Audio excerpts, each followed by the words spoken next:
नमस्कार, मैं हूं संजय शर्मा। आप देख रहे हैं 4 PM न्यूज नेटवर्क। क्या दिल्ली दरबार ने अब ऑपरेशन योगी करने का मन बना लिया है?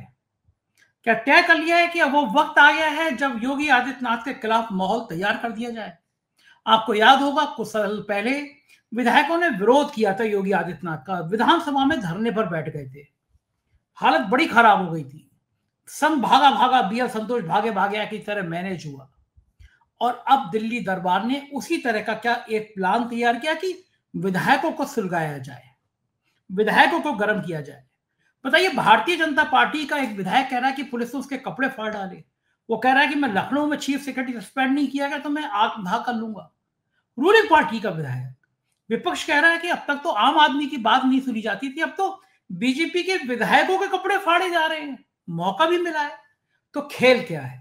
योगी आदित्यनाथ जिस तरह उत्तर प्रदेश में सांप्रदायिकता की पिच तैयार कर रहे हैं, हिंदू मुसलमान का माहौल तैयार कर रहे हैं, वो चाहते हैं कि अगर दिल्ली उन्हें हटाने की सोचे, उससे पहले वो एक हिंदू नायक के रूप में इतने बड़े रूप में स्थापित हो जाएं कि दिल्ली को और संघ को 1000 बार सोचना पड़े।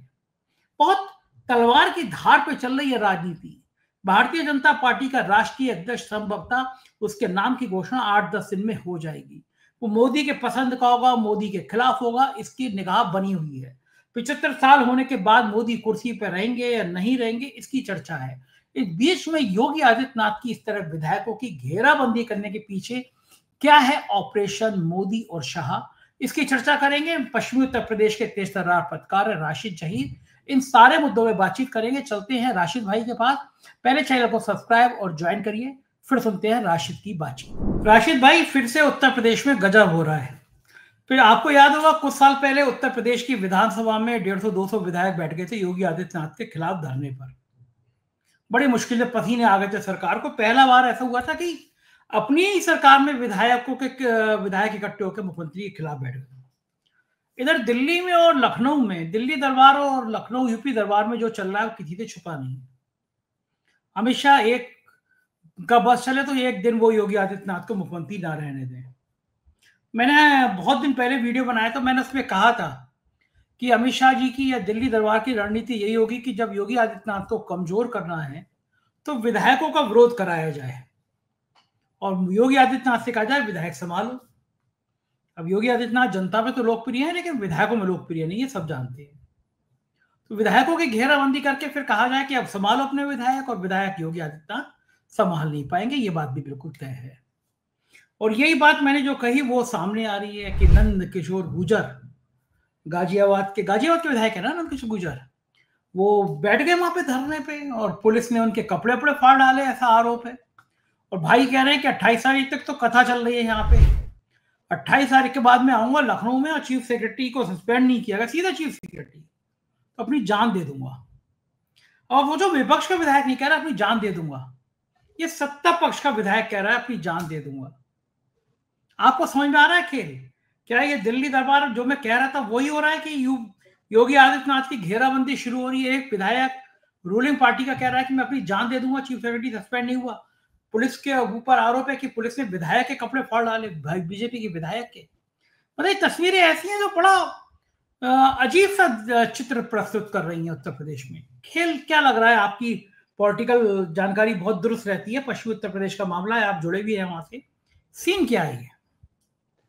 सर, पहली बात तो पूरा देश इस बात को जानता है कि भारतीय जनता पार्टी का कोई भी नेता अपनी लब कुशाई यानी कि अपने लब जब खोलता है जब कहीं से इशारा आता है, वरना सर हकीकत बात तो यह है, डर की वजह मानकर चलिए या सुशासन की वजह मानकर चलिए, भारतीय जनता पार्टी के नेता बहुत ज्यादा संयमित रहते हैं। नंद किशोर का ये जवाब, इसके अलावा मैं 2-3 नेताओं की और बात बताऊंगा आपको कि किस आदमी ने किस वक्त कैसी बात कब करनी है, ये जाहिर सी बात है कहीं से चाबी भरी जाती है। वो जो आपने शुरुआत की सर, मैं उस जमाने का गवाह हूं। 150 विधायकों ने बाकायदा सिग्नेचर संतोष के सामने, वो अगर BL संतोष उस वक्त विद्रोह ना रोकते तो उस समय भी योगी आदित्यनाथ जी का पुलिंदा बांधने की कोशिश विधायकों के माध्यम से की थी। और अब योगी आदित्यनाथ सर, बात यह है, इसमें तो कोई दो राय नहीं कि उत्तर प्रदेश पे वो शासन कर रहे हैं, लेकिन उनको ये मालूम है कि महाकुंभ में जिस प्रकार से मोदी जी तक ने उनका जिक्र नहीं किया और वो पूरे देश में महाकुंभ को करके एक अकेले चेहरा बन गए हैं, ऐसे समय में सर आला कमान के सामने ये चुनौती बहुत है कि 64 करोड़ आदमियों को भले ही कागजों पे ही सही, लेकिन अगर डुबकी लगवा दी है तो कहीं ऐसा ना हो कि सारे डुबकी इन्हीं के घाट पर लगा दे। अगर इन्हीं के घाट पर डुबकी लगा दी गई तो सर आपको मालूम है कि 2029 में क्या होगा। वरना दो शब्द लोकसभा में जो आदमी महाकुंभ का बाकायदा शिल्पकार रहा, उसके बारे में अगर दो शब्द मोदी जी बोल देते तो कोई बुरा हो जाता क्या? लेकिन नहीं बोले। उन्होंने महाकुंभ का जिक्र किया लेकिन योगी आदित्यनाथ ने किया। इस बात से पूरे देश को पता चल गया और भागे भागे फिर वो आरएसएस के मुख्यालय पे भी गए। आपको मालूम है, क्योंकि योगी आदित्यनाथ की जो जुड़ाव है इस समय आरएसएस से वो ज्यादा गहरा है और उनको मालूम है। तो ये बात आ चुकी है। अब ये चाहे वो गुर्जर के नाम पे, नंदकिशोर गुर्जर का नाम हो, या फिर सरधन्य का एक विधायक है दूसरा हो, या कोई तीसरा आदमी हो, इनके जरिए कुछ ऐसी हल्की हल्की छोटी छोटी सी वो लगाई जाएंगी। मैं कह सकता हूं जैसे आग में छोटी सी सुलगन लगाई जाती है ताकि आग भड़क जाए, देखा जाए माहौल क्या।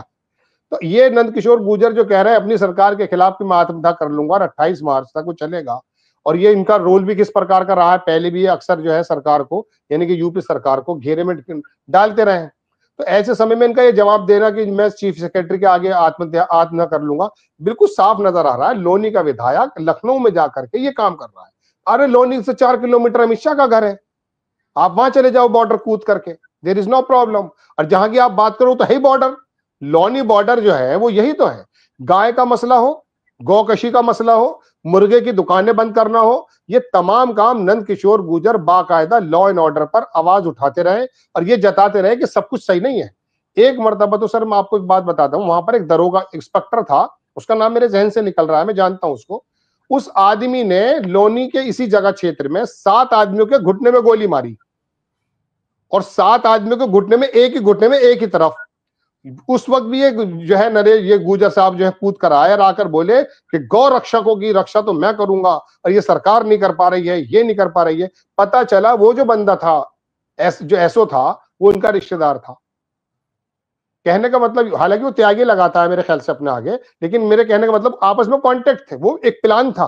तो ये योगी आदित्यनाथ की सरकार को कहीं कहीं से चेक करने की कोशिश की जा रही है। अब समय यही है, क्योंकि अब सब जगह शांति सी है थोड़ी, मतलब ये समझते हैं कोई चुनाव नहीं है, तो अब आकर के योगी आदित्यनाथ के जरा पेड़ को थोड़ा सा झड़ाया जाए, पता चले कितने पत्ते झड़कते हैं।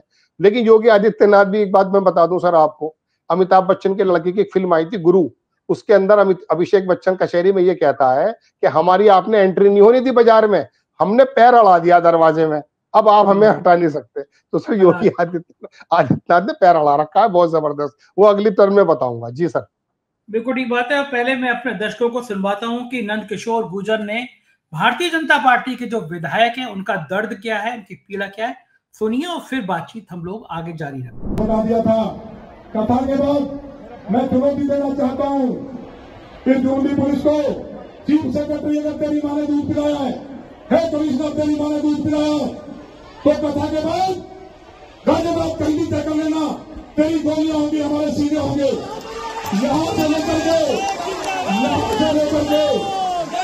28 तारीख के बाद समय चीफ सेक्रेटरी का होगा, समय चीफ सेक्रेटरी का होगा।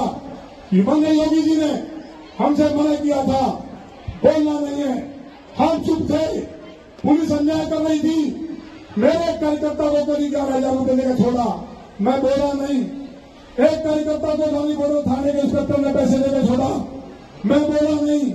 हमारी बहन सरिता चौधरी, उसको दरिंदों ने मारपीट की, मैंने आवाज उठाई, योगी जी ने कहा मैं बोला नहीं। कब तक चुप रहेंगे? तो राशिद जी, आपने सुना ये नंदकिशोर गुर्जर कितने दुखी हैं, कितने व्यथित हैं, कितनी सीधे सीधे चुनौती दे रहे हैं, लेकिन विपक्ष को तो मजा आ रहा है। विपक्ष तो ये कहेगा कि आम आदमी की क्या सुनवाई होगी जब भारतीय जनता पार्टी के विधायक की सुनवाई नहीं हो रही है। भाजपा का विधायक कह रहा है मैं जान दे दूंगा। अब ऐसी स्थिति में सरकार की साख पे तो सवाल खड़ा होता है। और दूसरा बड़ा अहम मुद्दा ये है राशिद जी, क्या दिल्ली दरबार के इशारे के बिना, क्या मोदी और शाह की अनुमति के बिना, क्या मोदी और शाह के इशारे के बिना कोई भाजपा विधायक की उत्तर प्रदेश में इतनी हैसियत है कि वो योगी आदित्यनाथ पर सवाल उठा दे? क्या मानते हैं नंदकिशोर गुर्जर के पीछे क्या गुजरात लॉबी खड़ी है, क्या दिल्ली लॉबी खड़ी है? कौन भर रहा है नंदकिशोर गुर्जर या इस तरह के बाकी विधायकों को? सर एक बात पर गौर कीजिए कि गाजियाबाद के नरसिंह आनंद जी हो या मुजफ्फरनगर का हारा हुआ विधायक संगीत सोम हो या लोनी का जीता हुआ विधायक ये गुजर साहब हो, आप एक बात पर गौर कीजिए कि इसी पट्टी पे एक खास तरह के लोग अक्सर अपनी ही सरकार के खिलाफ क्यों आते हैं। चूंकि ये आला कमान की तरफ से लोगों का कहना है, हम तो सिर्फ कयास लगा सकते हैं, सुन सकते हैं। वो दरअसल विपक्ष के सामने भी एक ऐसा मुद्दा देना चाहते हैं कि उनसे कहना चाहते हैं हुश हुश, मतलब आप हो जाइए, यानी कि यहां राजनीति में कोई किसी का नहीं है।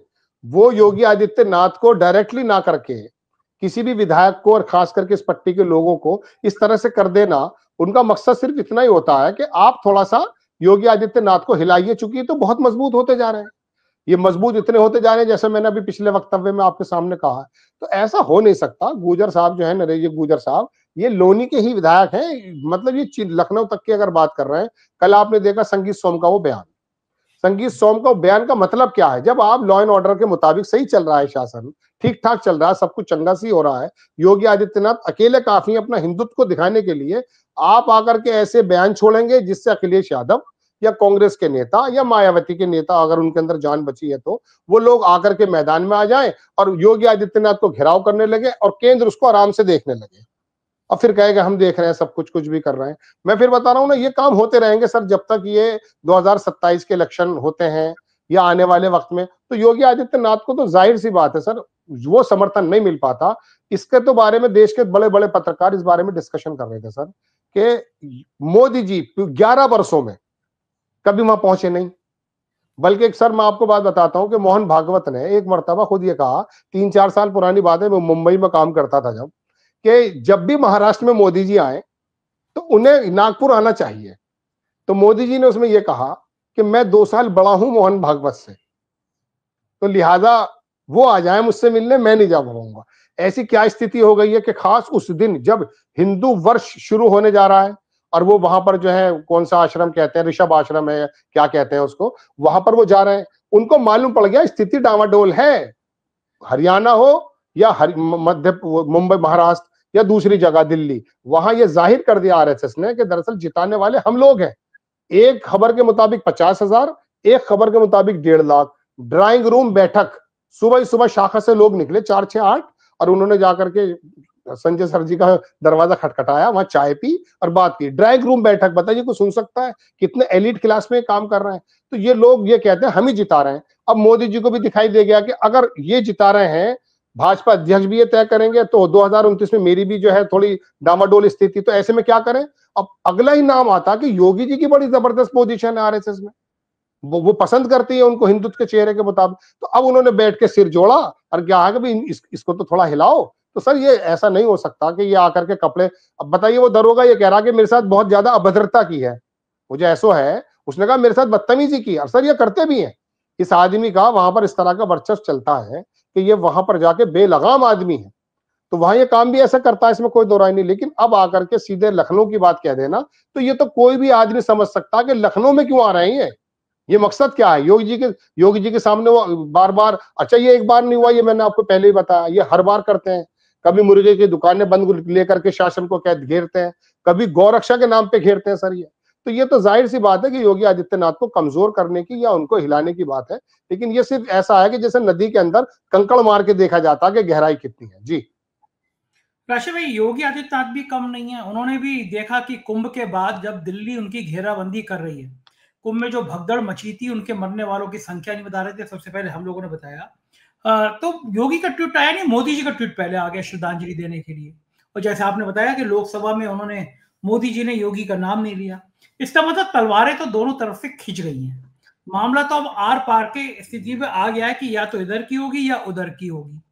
तो इस बीच में ये जो सांप्रदायिकता का माहौल तैयार किया जा रहा है, कभी संभल में मजार को लेकर, कभी संभल में मस्जिद की रंगाई पुताई को लेकर, ये जो प्रदेश में अचानक रोज सुबह उठती हैं तो सनातन धर्म खतरे में पड़ा होता है, बाकी कोई मुद्दा नहीं होता है, लेकिन सनातन धर्म खतरे में आ जाता है। ये जो अचानक प्रदेश में सांप्रदायिकता का माहौल तैयार किया जाने लगा, तो क्या वो भी रणनीति है योगी आदित्यनाथ की कि अगर तो मुझे हटाने की सोचोगे तो उससे पहले मैं हिंदुत्व का इतना बड़ा नायक हो जाऊंगा कि 1000 बार सोचोगे कि मुझे हटाने से पहले कहीं फजीयत ना हो जाए। तो आपको लगता है कि ये भी एक स्ट्रेटेजी है, ये भी एक रणनीति योगी आदित्यनाथ की कि हिंदुत्व के एक बड़े नायक के रूप में वो खुद स्थापित हो जाए और बड़े नायक के रूप में स्थापित हो जाए? देखिए संजय सर, बात यह है जो लोगों की बातें चलती हैं, चहमे गोइयां चलती हैं, जैसे ये लोनी के विधायक की आपने बात की है, ये कोई भी प्री प्लान योगी आदित्यनाथ का नहीं है। अलबत्ता वो अपनी यही चीफ सेक्रेटरी को क्यों कटघरे में खड़ा करेंगे? इससे साफ जाहिर होता है कि ये तो प्लान किसी और का है, विधायक का है या विधायक को संचालित करने वाले। अब मैं आता हूं संभल। संभल में सर एक बिरादरी है तुर्क, उन्हें आम जबान में तुर्क कहते हैं, लेकिन वो तुर्क कहलाते हैं। और मैं आपको बताऊं, पश्चिम यूपी में कभी किसी जमाने में एक बिरादरी हुआ करती थी कुरैश, उनका बड़ा वर्चस्व होता था राजनीतिक, चूंकि पैसा बहुत अच्छा कमा लिया गया। इसके अलावा राजनीतिक पूरा इस पट्टी में आप रामपुर और संभल और मुरादाबाद और मरोहा और बिजनौर और पूरी पट्टी में घूम जाइए आप, यहाँ ये बिरादरी इतनी जबरदस्त है सर, तुर्क जिनको कहते हैं। इनका कहना यह भी है कि हम वो टर्की वाले तुर्क हैं जो उस्मानिया हुकूमत वाले हैं, इनका कहना यह है। सिर्फ उसी बिरादरी को संभल में आकर के, संभल के अंदर बावली ढूंढना, मस्जिदों के नीचे काम करना, ये सर उत्तर प्रदेश की सरकार का बराह रास्त काम है। ये उनका काम इस तरह से है सर कि वो ये चाहते थे कि मुस्लिमों की एक ऐसी बिरादरी को छेड़ा जाए जो अपने आप का वर्चस्व समझती है। अगर ये लोग भड़क गए तो हमारा काम बहुत आगे निकल जाएगा। लेकिन इत्तेफाक ये हुआ कि वो लोग भड़के तो सही, लेकिन समझदारी के साथ भड़के। उन्होंने संभल को भट्टी ज्यादा नहीं बनने दिया। अलबत्ता योगी सरकार ने इस मुद्दे को भड़काने में अपने ही क्राइटेरिया में, अपने जोन में खेलते हुए कोई कमी नहीं छोड़ी। अधिकारियों की तैनाती हो या अधिकारियों के बयान हो, उनके पास आ जाना, उनके साथ खड़े हो जाना। बताइए वो पहलवान जो इसके बारे में कह रहे थे कि पहलवान पहलवानी की बात करेगा, तो भाई उसको सीओ क्यों बना रखा, उसे अखाड़े में भेज दो भाई। अगर आप बताओ, चीफ मिनिस्टर जिस सीओ की शाना बशाना मतलब कंधे पे खड़ा हो जाए आके, उस आदमी का कॉन्फिडेंस कैसा होगा? वहां के लोकल एसपी सिटी का डांस होली में देखो आप, मतलब एक अजीब व गरीब माहौल बना दिया। और इनको उम्मीद ये थी कि ये वाली जो बिरादरी है तुर्क, जिसका मैंने जिक्र किया है, ये शायद भड़क जाएगी। बात यह है कि वो थोड़ा सा हल्के से कंट्रोल में है, और कंट्रोल में आके उनको ये जताना चाहते हैं वो कि हम अपना सामाजिक लड़ाई या कानूनी लड़ाई लड़ेंगे। ये वाला मुद्दा जो भड़का रखा है तो सर काल की पीठ है, तमाम चीजें ये तो योगी आदित्यनाथ के प्रशासन के माध्यम से ही भड़का हुआ है, जिससे उनको यही मालूम है कि ये धीरे धीरे धीरे धीरे, अलबत्ता ये जो छोटे छोटे जो मैं कह सकता हूँ टूल्स हैं, योगी आदित्यनाथ के भड़काए हुए नहीं है, क्योंकि वो तो बहुत सिस्टमेटिक तरीके से धर्म से जोड़ करके अपना कोई काम करते हैं। अब बताइए, ये वह कोई झगड़ा था कि जो यात्रा निकल रही थी और मुझे परमिशन नहीं मिली थी और मेरे कपड़े फाड़ दिए, इसमें योगी आदित्यनाथ की उल्टी उतनी बदनामी है।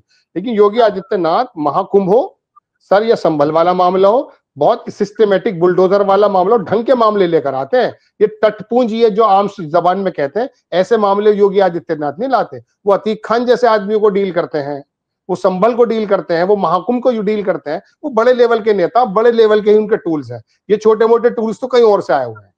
जी बिल्कुल ठीक बात है, कहीं और से आए हैं, इन्हीं पे निगाह बनी रहेगी। बहुत बहुत शुक्रिया राशिद जी, आपने इतना समय दिया, थैंक यू। ये थे राशिद जहीर और उन्होंने पश्चिमी उत्तर प्रदेश की राजनीति, योगी आदित्यनाथ, राष्ट्रीय स्वयंसेवक संघ और मोदी शाह के रिश्तों के बारे में विस्तार से बताया। मैं चाहता हूं कि आप भी बताएं कि आपकी राय क्या है इस वीडियो के बारे में। आपकी जो भी बातचीत हो कमेंट करके जरूर बताइएगा। शुक्रिया, थैंक यू।